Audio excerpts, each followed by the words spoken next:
Hello everyone, आज की इस क्लास में आप सभी का स्वागत है। और आज की इस क्लास में हम लर्न करेंगे renal glomerulus. Okay, renal glomerulus काफ़ी इंपॉर्टेंस रखता है और रीनल फिजियोलॉजी में किस तरह से यूरिन का फॉर्मेशन होता है, वहाँ पर आपको रीनल के अंदर किस तरह से फिजियोलॉजी होगी, उसकी एनाटॉमी जो है वो किस तरह से यूरिन फॉर्मेशन में हेल्प करेगी, ये सभी चीज़ें आपको लर्न करने में मदद मिलेगी। तो चलिए शुरू करते हैं। क्या है हमारे पास में ग्लोमेरुलस। ओके, सो ग्लोमेरुलस बेसिकली जो है नेफ्रॉन की एक स्ट्रक्चर है। Okay, and upper most part है। सो ग्लोमेरुलस में बेसिकली कौन कौन सी स्ट्रक्चर होती हैं वो हम देखने का प्रयास करेंगे। तो सबसे पहले देखिए, जो रीनल ग्लोमेरुलस है उसके अंदर क्या होता है, ग्लोमेरुलस कार्पसल्स। ओके, और ग्लोमेरुलस कार्पसल्स जो हैं उसके अंदर कौन कौन से पोर्शंस होते हैं वो हम देखते हैं।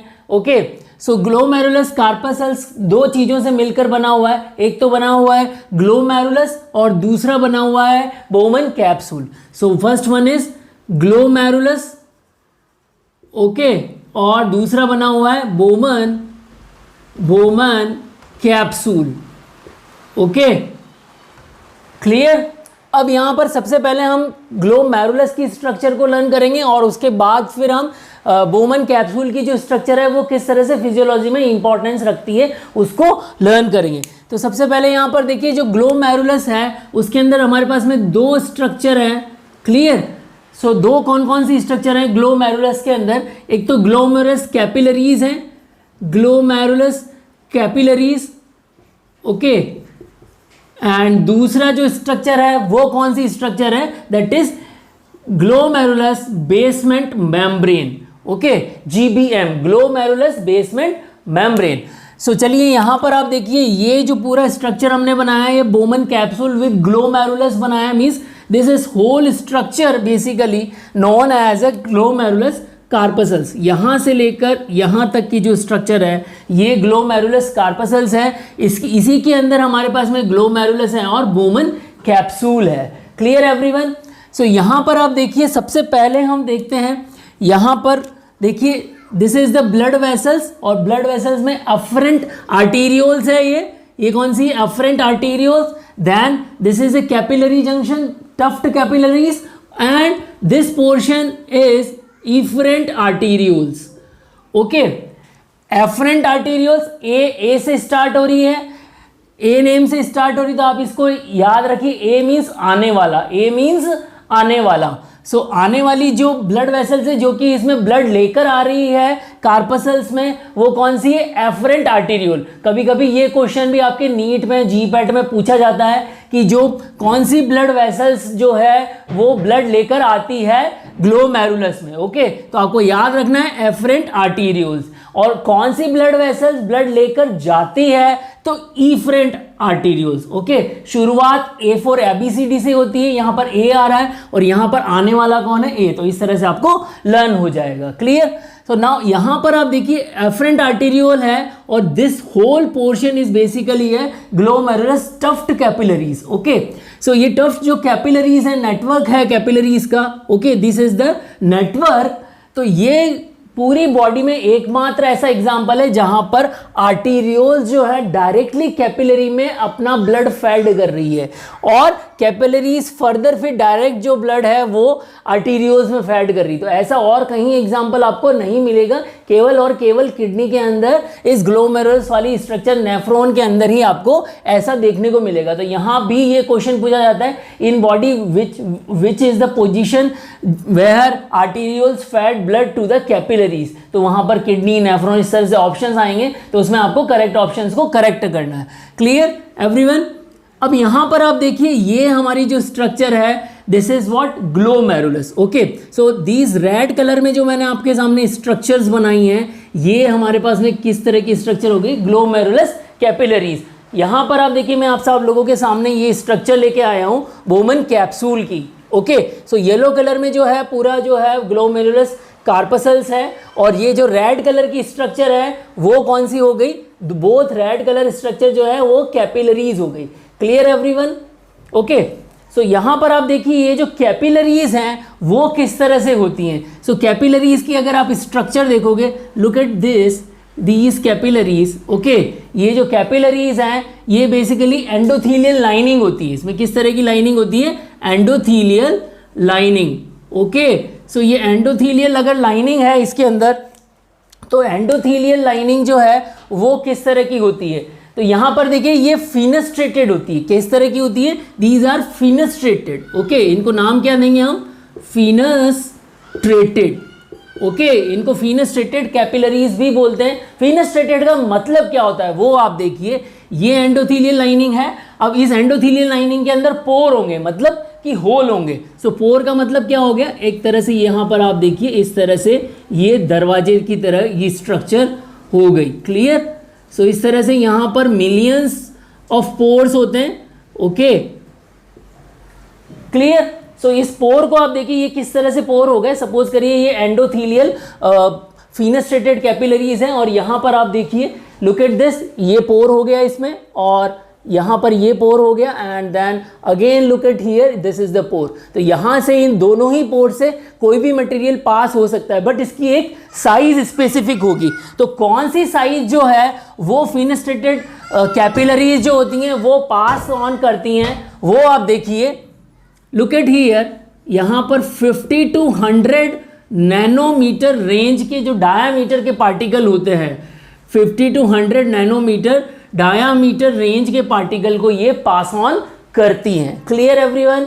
सो अब यहां पर देखिए 50 to 100 नैनोमीटर रेंज के पार्टिकल कौन कौन से हो सकते हैं, और क्योंकि ब्लड कैपिलरी है तो इसमें से क्या पास होगा? ब्लड पास होगा। तो यहां पर देखिए अब ब्लड के अंदर कौन कौन सी स्ट्रक्चर होती हैं, तो वो हम देखते हैं कि ब्लड के अंदर जो स्ट्रक्चर है वो कौन कौन सी स्ट्रक्चर है। Look at he, formed element, okay. और फॉर्म्ड एलिमेंट के अलावा दूसरी जो स्ट्रक्चर है वो कौन सा है? Plasma, clear. So formed element है और प्लाज्मा है। फॉर्म्ड एलिमेंट में हमारे पास में जो है वो क्या है? WBC, RBC, okay, platelets, clear. और प्लाज्मा में क्या है हमारे पास में? आयंस हैं, रेगुलेटरी प्रोटीन्स हैं, okay. So plasma contain ions, proteins, okay, vitamins और regulatory items, clear, regulatory components.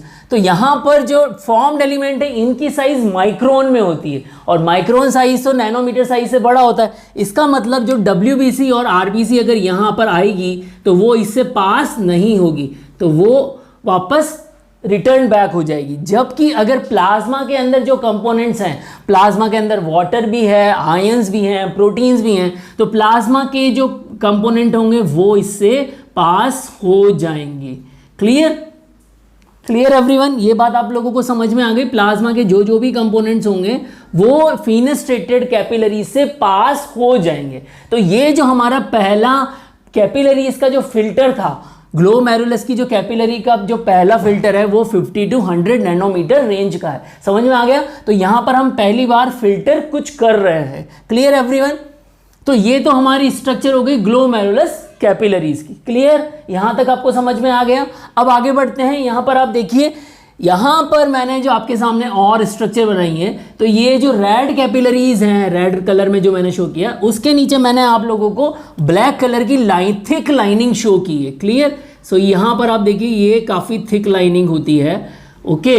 सो ये जो थिक लाइनिंग है, इस थिक लाइनिंग को हम बोलते हैं GBM, glomerulus basement membrane, glomerulus basement membrane. मैं आपको इस डायग्राम से दोबारा समझाता हूं कि यहां पर आप देखिए ये कैपिलरीज हो गई, ओके। अब इनके चारों तरफ जो है वो ग्लोमेरुलस बेसमेंट मेम्ब्रेन होगी। इसको समझने का प्रयास करते हैं, इसको थोड़ा कुछ अलग तरीके से समझते हैं। यहां पर देखिए ये जो स्ट्रक्चर होगी वो ग्लोमेरुलस बेसमेंट मेम्ब्रेन का काम करेगी, क्लियर। तो ये जो स्ट्रक्चर है, थिक लाइनिंग जो है वो इस तरह से सभी तरफ होगी, क्लियर। सो इसको हम बोलते हैं ग्लोमेरुलस बेसमेंट मेम्ब्रेन। होपफुली आप लोगों को समझ में आ गया होगा। ये जो ब्लू कलर की स्ट्रक्चर है ये ग्लोमेरुलस बेसमेंट मेम्ब्रेन का वर्क करेगी, समझ में आ गया।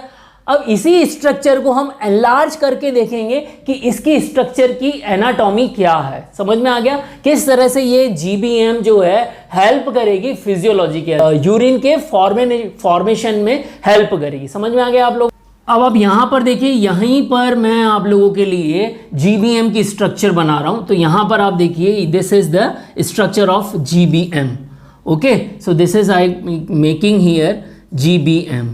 सो ये थिक लेयर है, थिक लेयर में अलग अलग और भी काफ़ी सारी लेयर्स हैं, वो मैं आप लोगों के सामने बना रहा हूँ। तो यहाँ पर एक मेजर थिक लेयर हो गई। ओके, ये मेजर थिक लेयर जो है, ओके, ये मेजर थिक लेयर किसकी बनी हुई है? It is made up of type 4 collagen lignans. Type 4 collagen, okay, type 4 collagen की बनी हुई है। Clear everyone? अब इसके जो ऊपर की जो स्ट्रक्चर है, इसके ऊपर की स्ट्रक्चर जो है थिन लेयर होती है, वो थिन लेयर जो है उसको हम क्या बोलते हैं वो आप देखिए। Okay, this thin layer is known as lamina rara interna. Lamina rara interna. Okay, और यहां पर इस साइड में जो लेयर है उस वो भी थिन लेयर होती हैं। Okay, clear? So this layer is known as a lamina rara externa. Lamina rara externa. Okay, अब इसको इस डायग्राम से समझने का प्रयास करते हैं। यहां पर ये लेयर है, इस लेयर को आप इस तरह से देखिए, इसी एरिया को हमने एनलार्ज किया है। ओके, ब्लैक एरिया को हमने एनलार्ज किया है। सो जो इंटरना है वो इस साइड में है। ओके, और जो एक्सटर्ना है वो दिस साइड में है, पेडिकल की साइड में। जो ब्लू कलर के मैंने स्ट्रक्चर बनाई हुई है, दिस इज द पेडिकल और पोडोसाइट साइड। सो लैमिना रेरा एक्सटर्ना जो है वो पोडोसाइट की साइड है और ये एंडोथीलियल साइड है। ओके, क्योंकि ये यहाँ पर एंडोथीलियल कैपिलरीज जो है उसका एंडोथीलियल लाइनिंग आ रही है, तो this is the endothelial part, और एक्सटर्ना जो है वो पोडोसाइट की साइड आ रहा है। क्लियर? यहाँ तक आपको समझ में आ गया। अब इसकी स्ट्रक्चर हम देखते हैं, लैमिना रेरा इंटरना और एक्सटर्ना बनी किसकी होती है। तो यहाँ पर आप देखिए, they are made up of heparin sulphate. They are made up of, both are made up of heparin sulphate. Okay, दोनों किसकी बनी हुई है? हिपेरिन सल्फेट की बनी हुई है। और जो हिपेरिन सल्फेट है ये ग्लूकोसामीन ग्लाइकान है। It is a glucosamine glycan derivative. Clear? So इस ग्लूकोसामीन ग्लाइकान डेरिवेटिव की स्ट्रक्चर होने से फायदा क्या है, यहां ये चीज हम समझना चाह रहे हैं। तो अगर आप इसकी स्ट्रक्चर को देखिए, ये क्या है बेसिकली इस तरह से। सो सपोज करिए ये हिपेरिन की स्ट्रक्चर हो गई। Okay, heparin sulphate. सो यहां पर आप देखिए हिपेरिन सल्फेट, ये जो है basically it is a negatively charge. ये आउटसाइड से जो है वो कैसी चार्ज होती है? नेगेटिव चार्ज होती है। तो अब आप यहां सोच रहे होंगे कि नेगेटिव चार्ज होने का आखिर फायदा क्या है, आखिर ये नेगेटिव चार्ज है क्यों?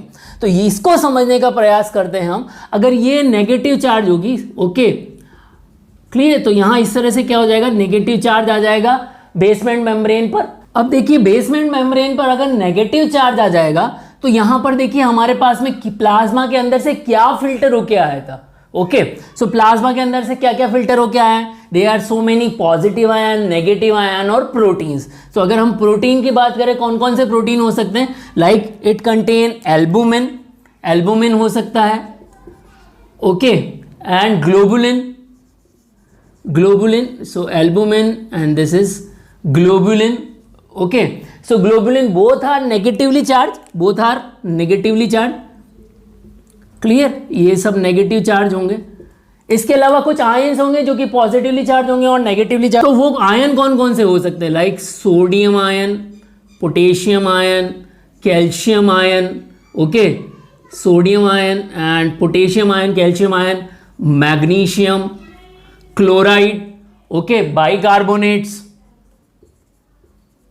बाइकार्बोनेट्स हो गए। ओके, सो इस तरह से काफ़ी सारे आयंस हो गए और कुछ न्यूट्रल कंपाउंड्स भी हो जाएंगे, साथ के साथ में विटामिन्स हो गए। ओके, लिपिड्स हो गए, अमाइनो एसिड्स हो गए। क्लियर?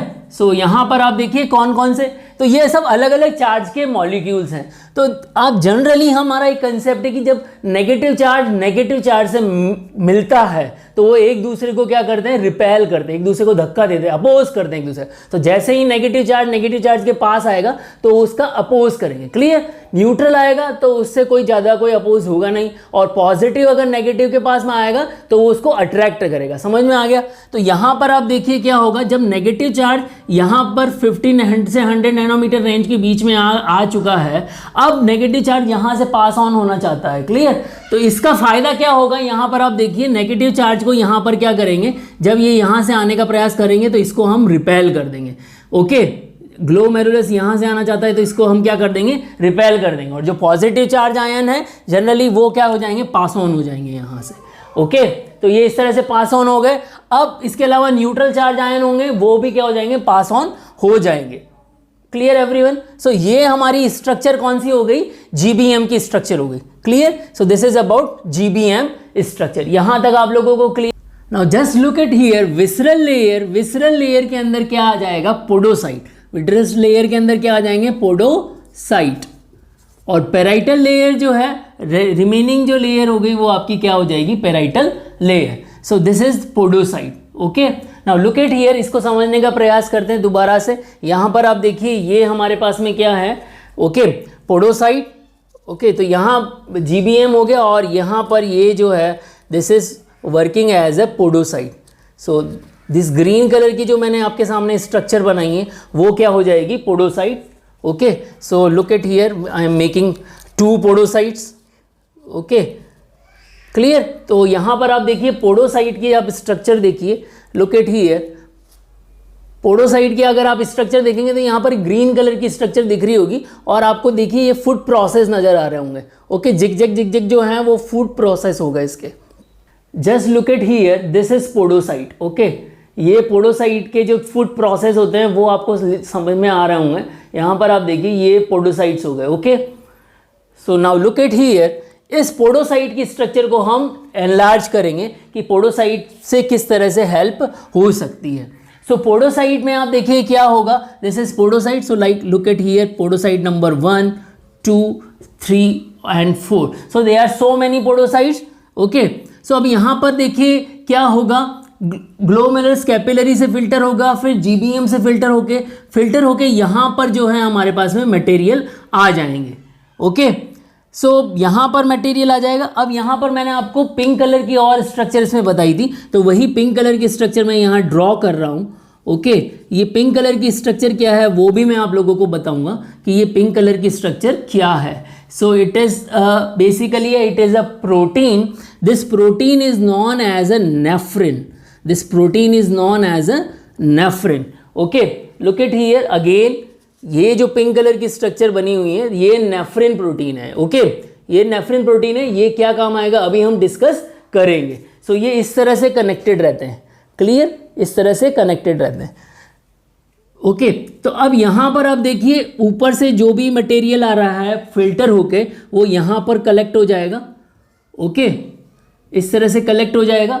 तो यहाँ पर एक हमारे पास में स्ट्रक्चर होती है, इस एरिया को हम क्या बोलते हैं, this area is known as a filtration slit. This area is known as a filtration slit. Okay, filtration slit को अगर हम देखें तो फिल्ट्रेशन स्लिट इस तरह का एरिया हो गया।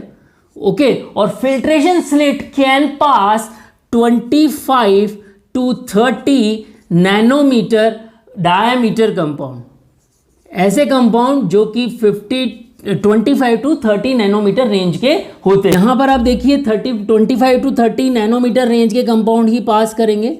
ओके, 25 to 30 नैनोमीटर रेंज के कंपाउंड पास करेंगे। सो फिल्ट्रेशन स्लिट का ये यूज आ गया। ओके, सो अब पहले 50 to 100 नैनोमीटर रेंज के पास कर रहे थे, अब 25 to 30 नैनोमीटर रेंज के ही पास कर रहे हैं। ओके, सो कंपाउंड यहाँ पर आ चुका है फिल्ट्रेशन स्लिट पर। उसके बाद में हमारे पास में ये एक स्पेस हो गया। Okay, so this is protein called नेफ्रिन। अगर हम नेफ्रिन की स्ट्रक्चर देखें, सो नेफ्रिन की आप स्ट्रक्चर देखिए। ओके, नेफ्रिन की अगर आप स्ट्रक्चर देखोगे, so nephrin also work as a protein, और ये जो है basically it pass only 7 to 9 nanometre range compound. तो यहाँ से किस तरह के कंपाउंड पास होंगे, ओनली 7 to 9 नैनोमीटर रेंज के कंपाउंड पास होंगे। Clear everyone. तो इस तरह से हम देख रहे हैं डायमीटर जो है वो घटता ही जा रहा है। क्लियर। सो बहुत ही छोटे मॉलिक्यूल जो हैं वो नेफ्रिन से पास होंगे। सो नेफ्रिन बेसिकली एक स्लिट का वर्क करता है, तो नेफ्रिन को हम और क्या बोलते हैं, slit diaphragm. It is also known as a slit diaphragm. Okay, it is known as a slit diaphragm. Clear everyone. So अब यहाँ पर आप देखिए क्या होगा, 25 to 30 नैनोमीटर रेंज पास कर रहा है and then 7 to 9 nanometre range pass कर रहा है। Clear everyone. So this is the structure about the podocyte. Clear everyone. अब देखिए यहाँ पर किस तरह से फिल्ट्रेशन स्टार्ट होगा। सपोज करिए यहाँ पर आप देखिए कौन कौन से आयंस हमारे पास में हैं वो हम देखते हैं। लाइक वी हैव, ये ग्लोमेरुलस कैपिलरी है। ओके, कैपिलरीज में जो है हमारे पास में, these are the capillaries basically. So I am writing over here. So यहाँ पर आप देखिए albumin we have, okay, and then globulin we have. Clear. Then so many proteins, these are like negatively charged molecule and bigger size molecule. Okay, then ions हैं, sodium है, potassium है, calcium है, magnesium है, and then chloride we have. Okay, bicarbonates. Okay, then amino acids, lipids. Okay, then vitamins. Clear. And then other so many waste material. हमारे पास में creatinine phosphate, creatinine है, और क्रिएटिनिन जो है क्रिएटिनिन फॉस्फेट से मिल रहा है, मसल फाइबर के मेटाबॉलिज्म से मिल रहा है। Okay, so this is also waste material as well as we have also another thing H2O। सो कौन कौन सी चीज़ें यहाँ से पास ऑन होगी वो हम देखते हैं। Like if albumin and globulin, so negatively charge molecule and larger in size, so यहीं से इनको क्या कर दिया जाएगा, रिपेल कर दिया जाएगा। Then what kind of ion can move into this site? Okay, so कौन कौन से आयन जो है यहाँ से कौन पहुँचेगा यहाँ तक, जो कि इन सबको क्रॉस कर जाएगा। मीन्स GBM को भी क्रॉस करेगा, कैपिलरीज को भी क्रॉस करेगा, GBM क्रॉस कर जाएगा, filtration slit and then slit diaphragm, इन सबको क्रॉस करके इस एरिया में आ जाएगा। सो कौन कौन से आयन्स होंगे, like again we have sodium ion, potassium ion, calcium ion, magnesium, then chloride, okay, then bicarbonates, as well as we have a glucose, okay, and then amino acid, then lipids, vitamins, okay, and then creatinine, and then other waste material। Okay, so इस तरह से ये सारे component जो हैं वो हमारे पास में यहाँ पर आ जाएंगे। सो दिस स्पेस बेसिकली, ये जो स्पेस है इस स्पेस को हम क्या बोलते हैं, Bowman space. This space is known as Bowman space. Okay, so इस बोमन स्पेस में ये सारे कंपाउंड फिल्टर होकर आज यहाँ पर देखिए बोमन स्पेस में ये सारे कंपाउंड आ गए हैं। तो अब क्या होगा, देयर इज अ पॉसिबिलिटी, यहाँ पर कुछ पॉसिबिलिटी है कि कुछ ऐसे कंपाउंड्स होंगे जो कि यहाँ पर बड़े कंपाउंड भी पास ऑन हो जाएंगे। Okay, clear. बड़े कंपाउंड जो हैं यहाँ पर हैंग हो जाएंगे क्योंकि वो बड़े हैं, और जो जिनका रेंज ऐसा है जो आगे 7 to 9 नैनोमीटर रेंज से पास ऑन नहीं हो सकते, तो वहाँ वो हंग कर जाएंगे। ओके, यहाँ पर स्टक कर जाएंगे। अगर वो कंपाउंड यहाँ पर स्टक कर गए, रुक गए, तो उन कंपाउंड्स का क्या होगा। क्लियर। और दूसरा क्वेश्चन आप लोगों के दिमाग में ये आ रहा होगा कि यहाँ पर जो क्लोराइड नेगेटिव आयन है वो कैसे आ गया, जबकि सर आपने ये बोला था कि यहाँ पर क्लोराइड आयन तो नेगेटिव आयन तो रिपेल हो जाएगा। ओके, सो यहाँ पर क्या होता है, बेसिकली कुछ जो नेगेटिव आयन्स होते हैं means they facing problem. Okay, उनको पास होने में प्रॉब्लम फेस होती है, बट क्लोराइड आयन की स्ट्रक्चर स्मॉलर है एंड एल्बुमिन ग्लोबुलिन की स्ट्रक्चर लार्जर है, तो ये नेगेटिव आयन चार्ज भी हैं और लार्जर स्ट्रक्चर भी है, तो दो चीज़ें इनके साथ हैं, दोनों चीज़ें इनको बाहर ही रुकने में फिल्टर नहीं होने देती। जबकि क्लोराइड आयन के साथ भी क्या है, ये नेगेटिव चार्ज है बट इसका साइज बहुत छोटा है, तो कुछ अमाउंट जो है नेगेटिव चार्ज आयन का इस तरह से पास ऑन हो जाता है। अब दूसरी बात रही हमारे पास में कि ये जो स्टक कर गए उनका क्या होगा, तो देखिए उनका भी, हमारी बॉडी इतनी अच्छी है, हमारी एनाटॉमी इतनी अच्छी बनी हुई है कि उसका भी ट्रीटमेंट किया गया है। तो क्या उसके लिए क्या बनाया गया है, तो बेसिकली यहाँ पर आप देखिए ये जो ग्रीन कलर की स्ट्रक्चर है मैंने आप लोगों के लिए बनाया है, ये ग्रीन कलर की स्ट्रक्चर में जो है these are mesangial intraglomerular cells. Okay, so ये मेसेंजियल सेल्स होती हैं, ये क्या करती हैं, फैगोसाइटोसिस करती हैं। तो ये यहाँ, ये सेल्स यहाँ मूव होंगी और यहाँ मूव करके ये इसको फैगोसाइट कर लेगी, एनगल्फ कर लेगी। ओके, इस तरह से आएंगी और ये इन मॉलिक्यूल को एनगल्फ कर लेगी। जब ये मॉलिक्यूल इनसे एनगल्फ हो जाएंगे then these cells can move this side. Okay, और यहाँ पर इन सेल्स को बोला जाता है mesangial extra cellular mesangial extra glomerular cells. Okay, so these cells are now further known as a mesengium extraglomerular cells. Okay, now यहाँ पर they are connected with a apparatus. This apparatus is known as a juxtaglomerulus apparatus. और अगर हम इसको apparatus ना बोलें तो इसको juxtaglomerulus cells भी बोला जाता है। अब यहाँ पर बेसिकली होता क्या है, this juxtaglomerulus apparatus is very important as far as concern of tubular reabsorption and secretions and other physiology for the formation of urine as well as maintenance of blood pressure। तो वो हम समझने का प्रयास करते हैं। यहाँ पर देखिए, तो ये जो सेल्स होंगी बेसिकली ये मेसेंजियल एक्स्ट्राग्लोमेरुलर सेल्स क्या, ये इनके साथ में क्या बनाएंगी, basically they are making gap junctions, और इनके साथ में ये नेगेटिवली, इनके अंदर नेगेटिवली चार्ज आयंस हैं, तो यहाँ इस सेल के अंदर ये नेगेटिवली चार्ज आयन मूव करवा देगी। ओके, गैप जंक्शंस के थ्रू। तो अगर गैप जंक्शन के थ्रू यहाँ पर ये नेगेटिवली चार्ज आयन मूव कर जाएंगे then these cells become active, ये सेल्स एक्टिव हो जाएंगे, इनको एक्टिवेशंस मिल जाएगा।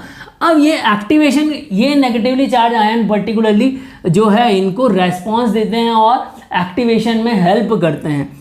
मीन्स यहाँ पर ग्लोमेरुलस के अंदर क्या हो रहा है उसकी इंफॉर्मेशन एक तरह से यहाँ पर फीडबैक मैकेनिज्म के थ्रू जा रही है बेसिकली। ओके, तो अब यहाँ पर JGA जो है उसके अंदर बैरो रिसेप्टर्स होते हैं। वो बैरो रिसेप्टर क्या करते हैं, बेसिकली प्रेशर सेंस करते हैं, कॉन्ट्रैक्शन करते हैं। तो ये मैसेंजियल सेल जो होंगी ये आर्टेरियोल्स और कैपिलरी को क्या करेंगी, कॉन्स्ट्रिक्ट करेंगे। ओके, अगर ये इसको कॉन्स्ट्रिक्ट करेंगी, कॉन्स्ट्रिक्ट करने के बाद में क्या होगा, तो यहाँ पर बैरो रिसेप्टर सेंस कर लेगा कि प्रेशर कितना है। तो यहाँ प्रेशर अगर ज़्यादा होगा और जो भी है प्रेशर जितना होना चाहिए उससे प्लस या माइनस हुआ, then they will release renin. What they will release, they will release renin. Okay, and renin is the hormone which controlling blood pressure. How it is controlling blood pressure, because it initiate the cycle of RAS. Okay, renin angiotensin aldosterone system को ये start करता है। सो इस तरह से, और इस तरह से ये क्या करेंगे, ब्लड प्रेशर को कंट्रोल कराने में मदद करेंगे। साथ ही साथ बैरो रिसेप्टर होते हैं, उसकी वजह से ब्लड प्रेशर को कंट्रोल कराने का मैसेज भी ये आगे फर्दर सेंड करेंगे। Clear everyone? Hello everyone, now it's time for question round. Question number 1. Lamina densa, a layer of glomerulus basement membrane, is made up of A. Type 4 collagen, B. Type 1 terpene, C. peptidoglycan, and D. None of the above. Question number 2. Which diameter size particle can cross fenestrated capillaries? A. 50 to 100 micrometer size, B. 50 to 100 nanometer size, C. 25 to 30 nanometer size, and D. 7 to 9 nanometer size. Question number 3. Heparin sulfate of lamina rara externa is externally dash dash dash charge. A. Positive charge, B. Negative, C. Neutral, and D. None of the above. Question number 4. Bowman visceral layer podocyte is connected with each other by which type of protein? A. Nephrin, B. Albumin, C. Fibrin, and D. All of the above. Question number 5. Which type of compound can easily reach to Bowman space from glomerulus capillaries? A. Big size and negative charge particles, B. big size and positively charged, C small size and negatively charged, and D small size and positively charged. So I already given answer of all of these question in my lecture, so go through with lecture and answer in comment box. तो यहाँ पर Bowman capsule में किस तरह से filtration होता है, यहाँ पर किस तरह से फिल्टर होके कौन कौन से कंपाउंड आते हैं, ये आज के इस लेक्चर में आप लोगों को समझ में आया होगा. Clear everyone? सो यहाँ पर मैंने आप लोगों से कुछ क्वेश्चंस डिस्कस किए हैं, उन क्वेश्चंस का आप आंसर करें, वीडियो को लाइक करें और चैनल को सब्सक्राइब करें.